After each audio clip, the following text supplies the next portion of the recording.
नमस्कार. 2026 हे नवीन वर्ष मेष लग्नाच्या जातकांसाठी परिवर्तनाचे आणि अनेक महत्त्वपूर्ण संधींचे ठरणार आहे. ज्यांच्या कुंडलीत पहिल्या घरात 1 हा अंक आहे ते मेष लग्नाचे जातक आहेत. यावर्षी देवगुरु बृहस्पतीचे भ्रमण मिथुन, कर्क आणि सिंह या 3 राशींमधून होणार असल्याने तुमच्या पराक्रमात, सुखसोयीत आणि बुद्धिमत्तेत मोठी वाढ होईल. गुरुजी, आपण पहिल्या प्रश्नापासून सुरू करूया. 1 जून 2026 पर्यंत देवगुरु बृहस्पती 3ऱ्या स्थानावर म्हणजे मिथुन राशीत असतील. त्यांची 5वी दृष्टी 7व्या स्थानावर, 7वी दृष्टी 9व्या स्थानावर आणि 9वी दृष्टी 11व्या स्थानावर पडते. हे विवाह, भाग्य आणि लाभ याची स्थानं आहेत. यामुळे मेष लग्नाच्या जातकांना ओव्हरऑल साधारणतः 1 जून 2026 पर्यंत काय फरक पडेल? मेष लग्नाच्या जातकांना त्यांच्या 3य स्थानावरनं गुरूंचं भ्रमण सुरू आहे. म्हणजे पहिली दृष्टी गुरूंची ही 3य स्थानावरती, ते गुरु 3य स्थानात आहे. 5वी दृष्टी जी आहे ती 7म स्थानावरती आहे. आता आपण 7म स्थानाच्या दृष्टीने, 7म स्थान कोण आहे, काय कशाचं आहे, तर ते विवाहाशी संबंधित आहे, पती पत्नीच्या संसाराशी संबंधित आहे. त्याचप्रमाणे ते एक स्थान जे आहे त्याचे जो स्वामी आहे शुक्र, तो वर्षफलाच्या सुरुवातीला म्हणजे आरंभ बिंदूला तो भाग्यस्थानामध्ये गुरूंच्याच राशीत आहे आणि गुरूंच्या दृष्टीत आहे धनुराशीमध्ये. त्यामुळे विवाह इच्छुकांचे विवाह होण्यामध्ये काही अडचण नाही आहे तशी. पण काय आहे की मेष लग्नाच्या द्वादशामध्ये हे आहे, शनी आहेत आणि एकादशामध्ये म्हणजे लाभात राहू आहेत, त्यांचं भ्रमण आहे. ते जवळजवळ डिसेंबर 2026 पर्यंत आहे. तर हे थोडेसे विवाहांना अडचणी आणतील किंवा विलंब लावतील. म्हणजे विलंब लावतील म्हणजे विवाह ठरण्यास नाही, पण विवाह झाल्यानंतर विवाह ठरल्यानंतर तो अंमलात आणण्याकरता काही अडचणी उद्भवतील. उदाहरणार्थ कार्यालय मिळणं, प्रवासाचे अडचणी येणं किंवा त्याचप्रमाणे थोड्याफार प्रमाणामध्ये आर्थिक परिस्थितीचं संच न बसणं वेळेवर आणि इतर ठिकाणामध्ये ज्या ठिकाणाहून घ्यायचं आहे काही वस्त्र, अलंकार वगैरे, तिथे नेमके जे परिचित असेल त्यांची तिथे उपलब्धता न असणं, अशा प्रकारच्या अडचणी हे निर्माण करतील. पण विवाह ठरण्यामध्ये आणि होण्यामध्ये काही अडचणी येणार नाही. आता गुरूंची 3य स्थानातनं पूर्ण दृष्टी ही भाग्यस्थानावरती आहे आणि भाग्यस्थान हे गुरूंचंच आहे. त्यामुळे बहुतांशी मेष लग्नाच्या जातकांच्या ह्याच्यामध्ये भाग्यकारक घटना घडण्याचा खूप छान योग आहे. म्हणजे आता भाग्य कुठलं असेल त्याला आपण म्हणतो की भाग्य आहे की सांसारिक भाग्य आहे, त्याच्यानंतर तुमचं व्यावसायिक भाग्य आहे, विद्यार्थ्यांसाठी शैक्षणिक भाग्य आहे, शिक्षणाच्या दृष्टीने भाग्यकारक काळ आहे किंवा घटना घडण्याचे आवश्यक आहे. त्याचबरोबर काही गोष्टींमध्ये तुमचं समाजामधलं तुमचं जे स्थान आहे किंवा तुमची जी धरेवरती तुमची जी ख्याती आहे त्या ख्यातीच्या दृष्टीने सुद्धा भाग्यकारक होण्याचा याच्यामध्ये योग आहे किंवा हे गुरु करतात. पण परत ह्याला अडथळा येतो आहे तो मेष लग्नाच्या व्ययातनं भ्रमण करणाऱ्या शनीचा. हा 7.5ची सुरुवात आहे, आता नेमतेम 1.5 वर्ष झालेलं आहे. त्यामुळे हे हळूहळू शनी जितके हळू ते जातात, त्यांचा प्रवास असतो, तितके हळूहळू आणि सावकाशपणे जातकाचं कर्म पाहून ते फलित देत असतात आणि जातकाचं कर्म पाहून त्याला शुभफलित देणाऱ्या ग्रहांवरती पण ते नियंत्रण करतात. कारण या गोचरीच्या भ्रमण करणाऱ्या शनींचं जे दृष्टी आहे ती 3री दृष्टी म्हणजे ती कुटुंब स्थानावरती वृषभ राशीवर आहे. त्याच्यानंतर जी 7वी दृष्टी आहे ती 6ठ स्थानावरती म्हणजे पराक्रमावरती आहे आणि 10वी दृष्टी त्यांची भाग्यस्थानावरती आहे. त्यामुळे भाग्यस्थानावरती जेव्हा शनी दृष्टी टाकतील, भाग्यसाची भाग्येशावरती दृष्टी असतानाही शनींची दृष्टीमुळे भाग्योदय होण्यामध्ये विलंब लागतो. आता आपण तिसरी म्हणजे जी गुरूंची दृष्टी आहे, ती 9वी दृष्टी जी आहे, म्हणजे गुरु तिथे नवपंचमात योगात असतात, ती लाभस्थानावरती आहे. लाभस्थानामध्ये शनींची राशी आहे, पण त्या राशीवरती सुद्धा भ्रमण सुरू आहे राहूचं. म्हणजे गुरु राहूचा हा नवपंचम योग आहे. आणि राहू एक प्रकारचा असा असतो की तुमच्या जवळ राहून शत्रू तुमचा घात करतो, अशा प्रकारचा तो. म्हणजे गुरूंच्या चांगल्या संबंधात जरी राहू असला तरी तो गुरूंच्या फलिताचा नाश करण्याची शक्यता आहे. त्यामुळे लाभामध्ये आता ह्याच्यामध्ये परत आहे की राहू हा वाटेकरी होतो. त्यामुळे तुम्हाला भाग्यकारक घटनांच्या घडून आणि तुम्हाला जो काही लाभ होणार आहे त्याच्यामध्ये तुम्हाला वाटेकरी येतील. म्हणजे कोणीतरी जो म्हणेल की माझा पण संबंध आहे बा, मला पण तुम्ही त्याच्यातले काही तुमच्या नफ्यातले तुमच्या लाभातला अंश मला द्यायला पाहिजे. आणि त्याचे अंश मागण्याची जी म्हणजे ती क्षमता नसताना तो ते आपल्याला मागणार आहे आणि आपल्याला म्हणजे त्याच्या मागणीनुसार आपल्याला तो द्यावा लागणार आहे. जो 40-60 किंवा अशा प्रकारचा तो असेल, जे जास्तीत जास्त तो तुम्हाला सवलत 70% देईल, अन्यथा तो म्हणेल की मला 50-50% द्या. तर म्हणून कुठल्याही गुरूंच्या जेव्हा लाभस्थानावरती दृष्टी असेल आणि त्या जातकाला जर काही लाभकारक असं लाभ होणारे काही त्याचं तो कार्य करत असेल, काही व्यवसाय करत असेल किंवा काही टिपिकल काहीतरी त्याची योजना काढली असेल, तर शक्यतो ती कोणाला विदित म्हणजे विषय आहे तो विषय करू नये कोणासमोर त्याच्यासाठी वगैरे, किंवा मला इतका लाभ झाला हेही बोलू नाही. स्वतःला जेवढं जमेल तेवढं स्वतंत्रपणे स्वतःच्याच जीवावरती करावं, म्हणजे जेणेकरून तुम्हाला त्याच्यामध्ये भागीदार मिळणार नाही. 2 जून ते 31 ऑक्टोबर 2026 गुरुदेव आता 4थ्या स्थानावर येणार आहेत. ते कर्केत असतील आणि त्यामुळे उच्चीचे गुरुदेव असं म्हटलं जातं. जेव्हा ते 4थ्या स्थानात उच्चीचे होतील त्यावेळेला त्यांची 5वी दृष्टी 8व्या स्थानावर, 7वी 10व्या स्थानावर आणि 9वी 12व्या स्थानावर अशी असेल. त्यामुळे मेष लग्नाच्या लोकांना नोकरीत काही मोठे बदल किंवा घरासाठी घेतलेलं कर्ज किंवा मालमत्तेचे व्यवहार यांमध्ये काही यश मिळेल का? गुरु ज्या वेळेला ह्याच्यावरती सुखस्थानावरती भ्रमण करतील, म्हणजे 4थ स्थानावरती भ्रमण करतील, तेव्हा ते मेष लग्नाला 4थे असतील. आणि 4थे लग्नाला म्हणा किंवा राशीला म्हणा 4थे, 8वे आणि 12वे गुरु हे तितके अनुकूल नसतात. ते थोडेसे म्हणजे त्यांच्या ग्रहामध्ये याच्यावरती त्यांच्या ग्रहपीडेवरती गुरु असूनही खूप त्रास होतो जातकांना. त्यांची कामं होत नाहीत, प्रलंबित राहतात. आर्थिक हे सगळे जे काही आहेत व्यवहार आहे त्याच्यामध्ये अडचणी येतात, अडचणी सुटायला वेळ लागतो, अशा प्रकारची हे आहे. पण कर्केला सुखस्थानात गुरु उच्चीच आहेत. त्यामुळे तुम्ही विचारले त्याप्रमाणे जमिनीचं आणि या संबंधाचं भाग्य त्यांचं त्या काळामध्ये उजळणार आहे. म्हणजे एखाद वेळेला बरेच दिवसापासून त्यांनी ते कमर्शियलायझेशन करायचं किंवा घेतलेल्या शेताचे प्लॉट पाडून कमर्शियली तिथे वस्ती करायची, त्याला रेसिडेन्शियल करायचं, असं जे प्रलंबित प्रकरण असेल ते गुरूंच्या भ्रमणाने पटकन निकाली लागेल. गुरूंचं जेव्हा कर्क राशीवरनं भ्रमण होईल तेव्हा. आणि कर्क राशी गुरूंची उच्चीची आहे, त्यामुळे उच्च प्रतीच्या कुठल्या तरी संबंधाच्या माध्यमातून त्यांचं काम होईल आणि ते होईल. पण याच गुरूंची 4थी जी म्हणजे 4थं असल्याची जी हे आहे ती मातृच्या संदर्भामध्ये, मातेच्या संदर्भामध्ये किंवा मातेशी संबंधांमध्ये वितुष्ट येईल.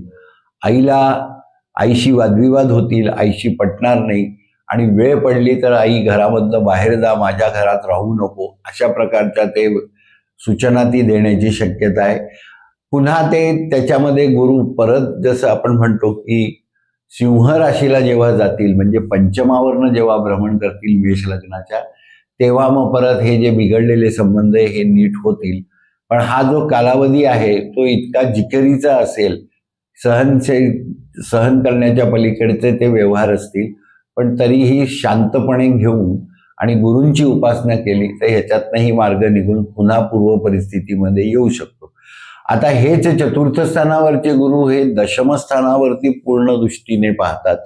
म्हणजे त्यांची 7वी दृष्टी त्यांच्यावरती आहे, फुल फ्लेज दृष्टी ज्याला म्हणतो आपण. ती 7वी दृष्टी दशम स्थानावर आहे. दशम स्थानामध्ये गुरूंची नीच रास आहे. त्यामुळे काय आहे की हे थोडंसं डॉमिनेटिंग तिथे होईल. तुमचा प्रतिस्पर्धी व्यवसायातला, नोकरीतला, तुमच्या कुठे तुम्ही परदेशात असाल तिथला वगैरे, तुमचा बरोबरीचा, तुमच्याशी संलग्न तुमचा मित्र जरी असला तरी तो तुम्हाला डॉमिनेट करण्याचा प्रयत्न करेल, तुम्हाला तो खालच्या स्तरावरती नेण्याचा करेल आणि स्वतःचा उत्कर्ष करण्याचा प्रयत्न करेल. हा एक आहे. बाकी कुठलंही नुकसान होणार नाही. पण ह्याच्यामध्ये जसं की तो तुमच्या जर शासकीय सेवेत असेल तर तुम्ही केलेल्या कामाचं पटकन केव्हा तरी उचलून घेऊन साहेबाकडे येऊन, साहेब हे मी केलं आहे, अशा प्रकारचं तो कृती करेल. किंवा तुम्ही जर व्यवसायामध्ये असाल तर तुमचा समोरचा प्रतिस्पर्धी जो असेल तो तुमच्याचकडचा माल विकत घेऊन त्याच्यामध्ये काहीतरी खराबी करून तो नमुना म्हणून ठेवेल की बा हे बघा, हे समोर ह्यांच्याकडे हे अशा प्रकारचं आहे आणि हे जे आहे हे माझ्या प्रकारचं चांगलं आहे, म्हणजे अशा प्रकारचा तो तुम्हाला डॉमिनेट करण्याचा प्रयत्न करेल. तर यासाठी गुरूंच्या भ्रमणामध्ये मेष लग्नाच्या जातकांचा कारक ग्रह गुरुच आहे. सर्व दृष्टीने गुरुबळ असेल तर मेष लग्नाचा जातकांचा उत्कर्ष आहे, कल्याण आहे, समृद्धी आहे आणि सुखसंपत्तीची वृद्धी आहे. म्हणून कुठल्याही परिस्थितीमध्ये मेष लग्नाच्या जातकांनी 3.5 रतीच्या पेक्षा जास्त वजनाचा पिवळा पुष्कराज सोन्याच्या अंगठीमध्ये, तर्जनीमध्ये अगदी जानेवारी 2026 मध्ये धारण करावा. गुरुवारी त्याच्यावरती प्राणप्रतिष्ठा, अभिषेक व गुरूंच्या 7 वस्तू अभिषेक करण्याला पुरोहितास किंवा नवग्रहाच्या मंदिरातील गुरुच्या प्रतिमेसमोर समर्पित केल्यास आणि संकल्पोक्त धारण केल्यास जे काही हे मी जे सांगितले की दुष्परिणाम राहूचे, शनीचे, याचे केतूचे परिणाम ते सगळे न्यूट्रलाइज होतील म्हणा, किंवा त्याचा तीव्र त्रास तुम्हाला होणार नाही. आता 2 जून ते 2026 ते 31 ऑक्टोबर 2026 या कालावधीमध्ये गुरु कर्क राशीवरनं भ्रमण करणार आहेत आणि त्यांची पूर्ण दृष्टी ही द्वादश स्थानावरती, मेष लग्नाच्या 12व्या स्थानावरती म्हणजे व्यय स्थानावरती दृष्टी असणार आहे. आणि तिथे भ्रमण करत असलेल्या शनींशी त्यांचा नवपंचम योग होतो आहे आणि दृष्टी शिवाय नवपंचम. अशा वेळेला काय आहे की शनी दशमेश लाभेश आहेत मेष लग्नाचे आणि गुरु जे आहेत ते भाग्येश आहेत. त्यामुळे गुरु शनींची हे कॉम्बिनेशन भाग्यस्थान, दशमस्थान आणि एकादश स्थानाबरोबर 12व्या स्थानाचाही उत्कर्ष करणार आहे. तर भाग्यस्थान म्हणजे भाग्यस्थानामध्ये शनींच्या मदतीने बऱ्यापैकी वृद्धी होईल या कालावधीमध्ये. विशेषतः ज्यांचा काही व्यापार असेल आणि धार्मिकतेशी निगडीत असा व्यापार असेल, व्यवसाय असेल की ज्याच्यामध्ये ते सचोटी पाळत असतील, त्याच्यामध्ये खूप छान वृद्धी होईल, खूप त्याची प्रगती होईल. दुसरं असं आहे की लाभ आहे की ज्यांच्या कर्म हे सात्विक आहे, शुभ आहे, तर त्यांना सुद्धा म्हणजे व्यवसाय म्हणा किंवा काही याच्यामध्ये जे सचोटीने व्यवसाय करत असतील, नीट सत्सद्विवेक बुद्धीला स्मरून व्यवसाय करत असतील, त्यांना भरपूर लाभ होणार आहे या कालावधीमध्ये. आणि व्ययाचा संबंध जो आहे तो थोडासा इथं प्रत्येक आपल्या संकल्पामध्ये पण असतं, द्वादश स्थानात स्थित शुभ ग्रह शुभ फलित शीघ्र सिद्ध्यर्थम असा एक संकल्प असतो. तर त्यानुसार द्वादश स्थान हे थोडंसं अध्यात्माशी रिलेटेड यावेळेला होतं गुरूंच्या दृष्टीमुळे. त्यामुळे या कालावधीमध्ये 2 जून ते 1 ऑक्टोबर या 2026 या कालावधीमध्ये तुमच्या धार्मिक यात्रा, तुम्ही ते संकल्पोक्त धार्मिक कर्म जे तुम्ही संकल्प केले बरेच दिवस झाले तुमच्याची पूर्तता होत नाही, अशा सगळ्या गोष्टींची पूर्तता हे गुरु त्यांच्या उच्चीच्या कर्क राशीमध्ये असताना करतील. याच्यात विशेषतः मध्यामध्ये ज्या वेळेला गुरु पुष्य नक्षत्रामध्ये येतील, कर्क राशीमध्ये, जे त्यांचं स्वतःचं नक्षत्र आहे, त्याच्यात तर धार्मिकतेची, आध्यात्मिकतेची पराकोटी त्या मेष लग्नाच्या जातकांच्या आयुष्यामध्ये येईल. त्यांना चांगल्यापैकी कुठल्या तरी तीर्थक्षेत्रावरती जाण्याचा योग येईल. तिथे त्यांना मान सन्मान मिळेल त्या तिथल्या ह्याच्यातनं, संस्थेकडनं. अशा प्रकारचं फलित ह्या गुरूंचं कर्क राशीवरनं भ्रमण करत असताना, शनींच्या नवपंचम योगामध्ये आलेले असताना होण्याचा योग आहे.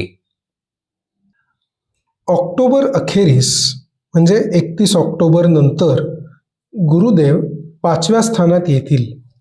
तिथून ते 9व्या स्थानाकडे, 11व्या स्थानाकडे आणि लग्नाकडे बघतायत. मेष लग्नाच्या जातकांसाठी याचे काय रिझल्ट्स येतील? संतती सुख, शेअर मार्केट वगैरे या गुंतवणुकीसाठी अनुकूल काय ठरेल का? पंचम स्थानावरनं गुरुचं भ्रमण होईल, सिंह राशीवरनं होईल. मघा, पूर्वा फाल्गुनी आणि उत्तरा फाल्गुनी, मघाचे 4 चरण, पूर्वाचे 4 चरण आणि उत्तरा फाल्गुनीचं 1 चरण, असं जे भ्रमण गुरूंचं सुरू होईल. तिथे केतू आहेत. आता ह्या पंचम स्थानावरनं गुरूंचं भ्रमण, म्हणजे आधी मी ज्या स्थानावरनं त्यांचं भ्रमण आहे तिथला फलित सांगतो, की त्याच्यावरनं केतूचे जे काही निगेटिव्ह इफेक्ट्स आहेत ते गुरु शमन करतील.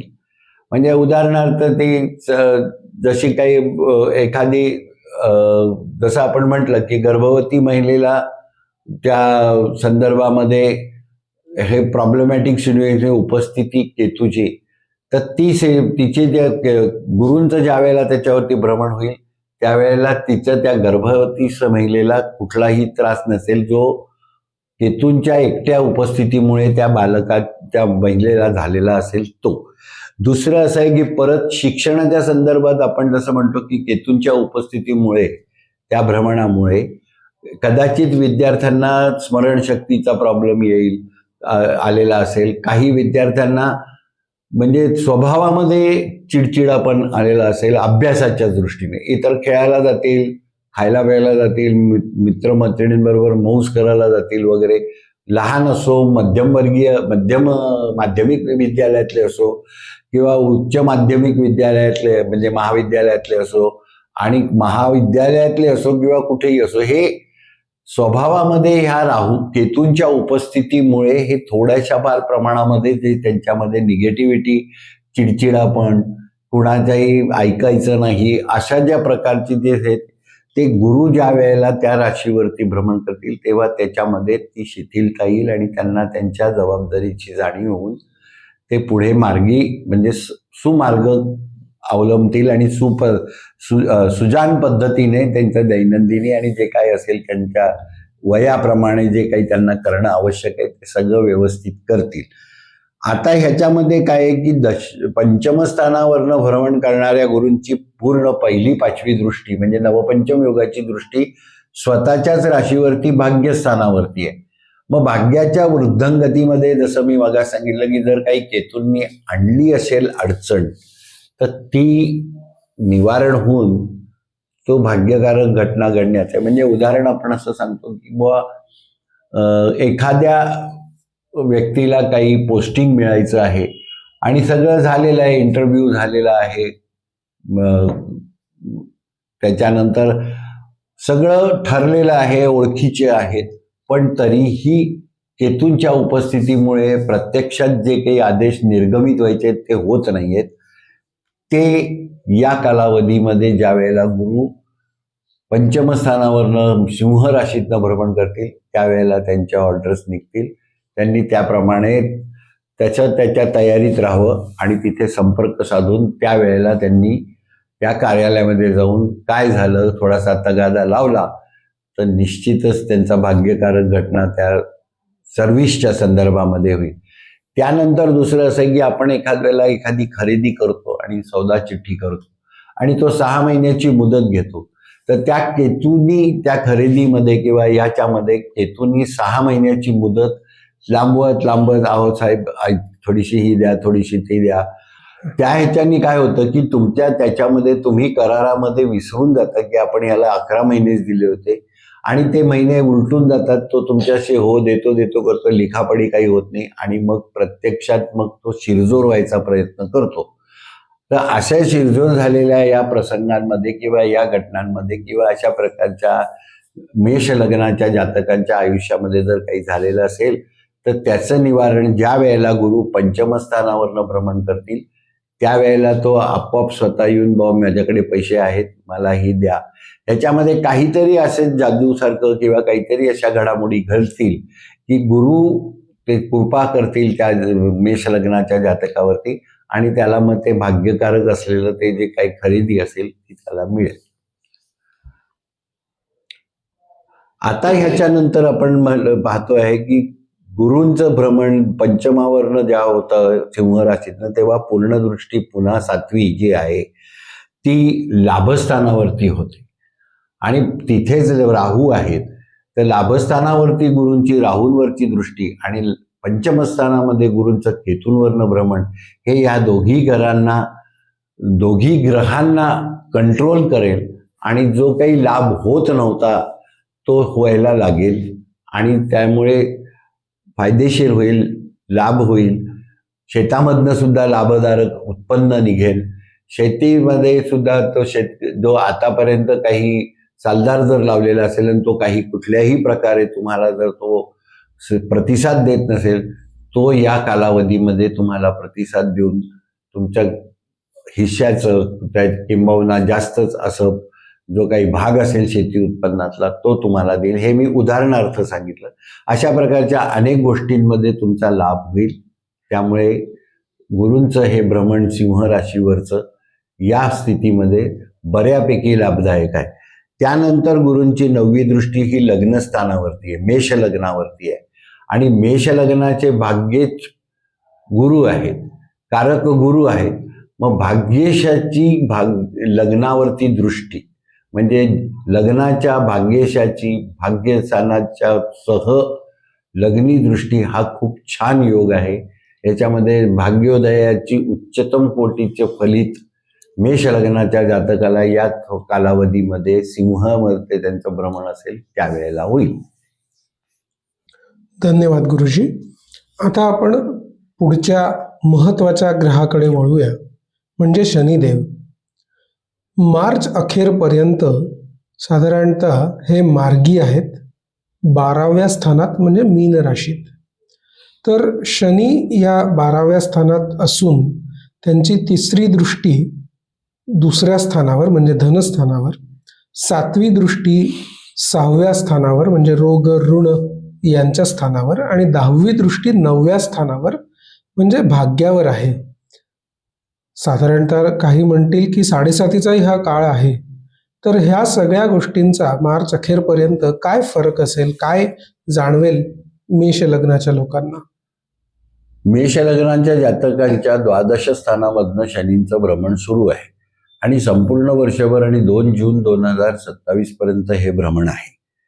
आणि आता सध्याच्या परिस्थितीमध्ये मीन राशीमध्ये शनी अदमासे, पूर्वा भाद्रपदा, धनिष्ठा, पूर्वा भाद्रपदा, उत्तरा भाद्रपदा आणि रेवती म्हणजे रेवतीचे 4 चरण, उत्तरा भाद्रपदाचे 4 चरण आणि पूर्वा भाद्रपदाचे 2 चरण असा 1 चरण अशा तो शनींचं भ्रमण सुरू आहे. तर ते पूर्वा भाद्रपदातनं गेलेले आहेत, ते उत्तरा भाद्रपदातनं भ्रमण करता आहेत आणि उर्वरित अजून बरेच दिवस ते उत्तरा भाद्रपदात असतील आणि नंतर रेवती नक्षत्रात जातील. उत्तरा भाद्रपदा नक्षत्र शनींचं स्वतःचं नक्षत्र आहे.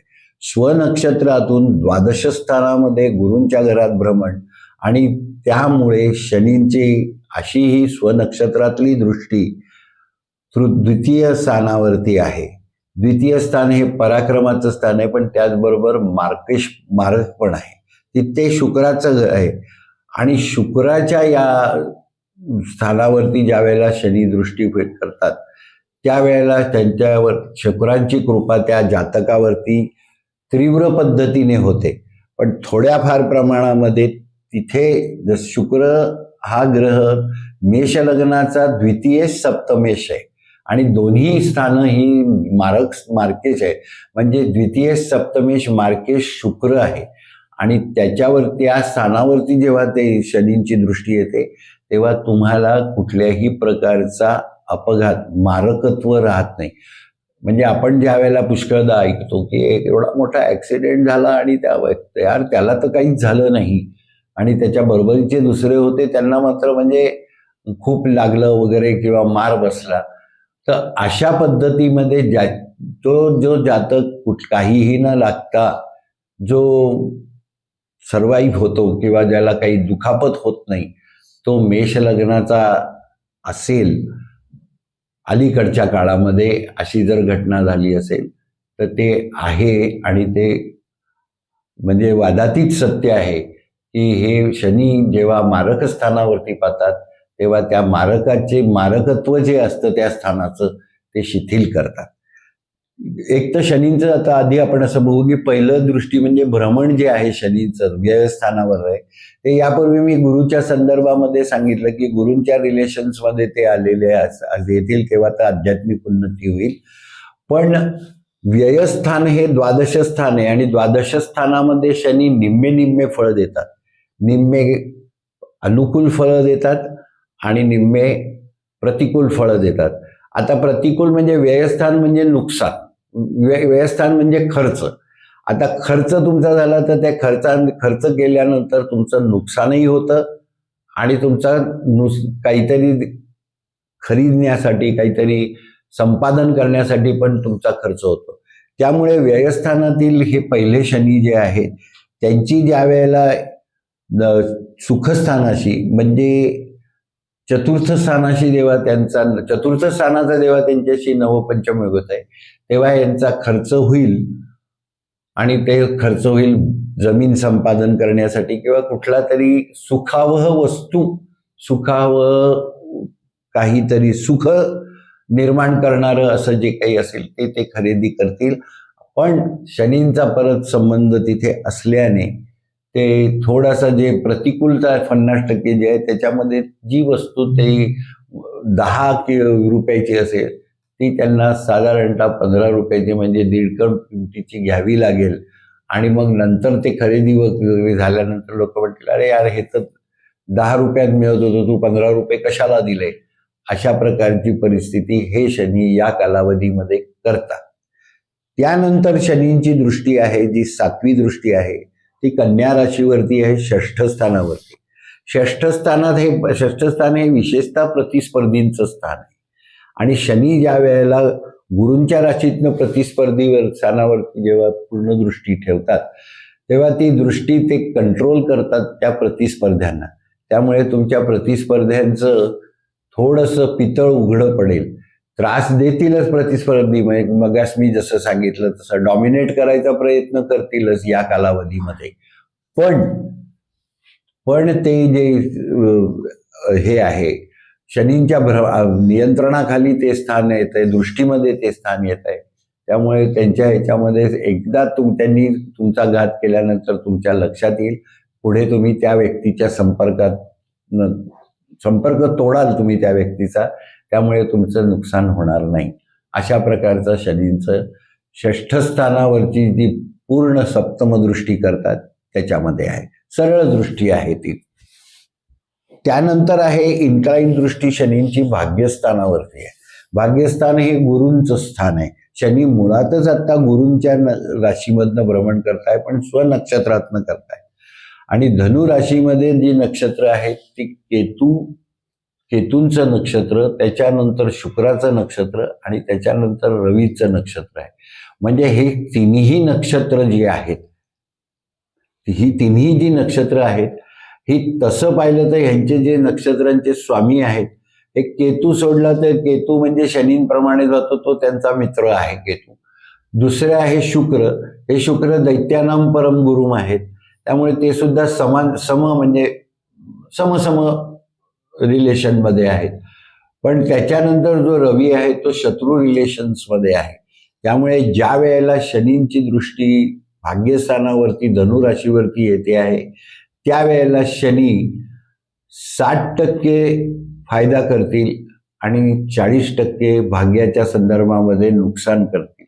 तर त्यामुळे ते ज्या वेळेला मग शनींचं भ्रमण संपेल 2 जून 2027ला आणि ते लग्नी येतील त्यावेळेला ते नवपंचम योग करतील भाग्यस्थानाशी.